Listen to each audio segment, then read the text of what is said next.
Looking for a delicious budget-friendly dinner? Well, today we're cooking comforting vegan paella with crispy and herby tofu. So grab yourself an apron and let's get cooking. Before we make that delicious paella, or paella as it should be pronounced, we're going to prepare the tofu. I'm going to be using a firm tofu today, not an extra firm one. And there are many methods of preparing tofu, but today I'm going to be using the water bath technique to brine the tofu. In a dish, I'm going to combine soy sauce, salt and boiling water, and we're going to soak the tofu in there for 15 minutes. Putting tofu in water may sound counterproductive, but the hot salty water is going to draw out the moisture from the tofu and also season it from within, meaning you get delicious tofu that is seasoned throughout. Once the tofu has had 15 minutes soaking, we're going to give it a dry and then get back to it later, but now we'll start the paella prep. First, roughly chop a green and red pepper. As always, make sure you've got some wet paper or a tea towel under your chopping board so it doesn't slip around while you're chopping. We'll then dice one white onion. You could also use red onions, shallots, or even spring onions. This isn't going to be a completely authentic paella recipe, as firstly it's vegan and secondly I'm of course not Spanish, but I promise you it's going to be delicious.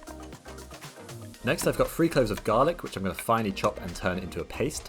To do this, I'm going to sprinkle some salt over it to draw out the moisture, and then just keep chopping it until it's nice and fine. Then I'll use the back of the knife to sort of smush it into the chopping board, and this is going to create a beautiful garlic paste. You could also use a zester, but this is how you do it with a knife. Then I've got some fresh rosemary, which I've actually grown myself, so it's pretty much free. You could also use dried herbs if you don't have any fresh. To go in at the end of the paella, I've got some freshly chopped parsley. I always like to put fresh herbs in at the end, like parsley or coriander, and then harder herbs like rosemary and bay leaves I put in at the start. And of course, we're not going to waste the stalks, we're going to finely chop them and they're going to go in at the beginning. Let's take a quick moment to appreciate the very versatile and aromatic vegetable, fennel. This is a pretty cool one, almost looks like a high five or some strange alien creature. Fennel has a lovely anise flavour, almost like licorice, and when you roast it, it goes beautifully tender, all the natural sweetness comes out, and it's going to go perfect in this paella. To prepare the fennel, we're going to chop off the outside firmer bits, and they're going to be finely chopped and put in at the beginning of the cooking as they take slightly longer to cook. We'll then cut the hard end of the fennel off to be discarded, and then cut the fennel bulb in half. Look how beautiful it is inside.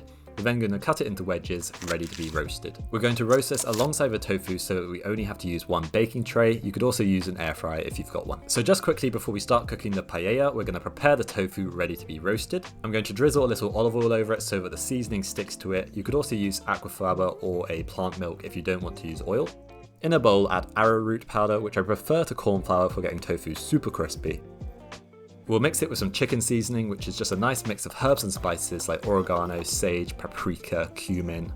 And then just get your tofu nice and coated, being careful not to break your tofu too much. Then we'll lay the tofu out on a lined baking tray, leaving a little gap between each bit of tofu so it gets nice and crispy. I'm also going to get the fennel in there to roast it all together. While it's roasting, let's get on with the paella. Start by heating a good tablespoon or 2 of olive oil in a large, shallow pan over a medium heat. Whenever I put my hand over the pan, I'm just checking that there's a good amount of heat coming off it. We're going to add the bay leaf, the onion, and both peppers. And we'll fry these for a good 8 to 10 minutes until they've got a nice bit of caramelization on them. Although I do think that olive oil contributes a lot of flavor and texture to this dish, you could also cook it without any oil if you want to. Next we'll add the parsley stalks, rosemary and garlic, and fry them off for about a minute or 2. All this caramelization you can see on the pan is going to add bags of flavor to the dish, and we're going to deglaze it in a minute. So typically in paella you use saffron, and that gives it a lovely golden colour and a floral and sweet flavour. But it is very expensive, so we're going to be using turmeric and sumac. So this is sumac. It's made of ground sumac berries, surprise, surprise, and it's got a lovely sweet, floral and earthy flavour, just like saffron, but for a lot cheaper. And combined with turmeric, it should do a great job of replicating it. So add in a 1/3 teaspoon of the turmeric and a large teaspoon of the sumac. Of course, if you do want this to be authentic, then go ahead and get the saffron. I'm also going to add a good teaspoon of sweet paprika. You could use smoked if you like. I've also got some capers going in. These are classic in fish dishes, and paella does typically have prawns in it. Toast off your spices, stirring for around 30 seconds to a minute, just making sure they don't burn. We're then going to add some lovely plump butter beans. Then deglaze the pan with white wine. You could also use white wine vinegar or just simply use veggie stock. Once the white wine has been completely reduced, we're going to pour in the vegetable stock and also half of the parsley. So for this recipe, we're of course going to be using paella rice. It looks like this, and it is a short grain rice, and it can absorb lots of water. If you can't get paella rice, then your next best shot would be a risotto rice.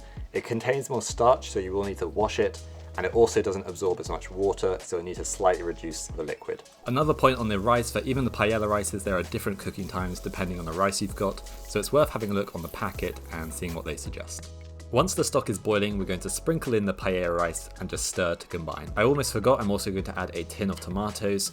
You could also replace this with a tablespoon of tomato puree if you like. Stir this in, we'll then bring it to a boil again.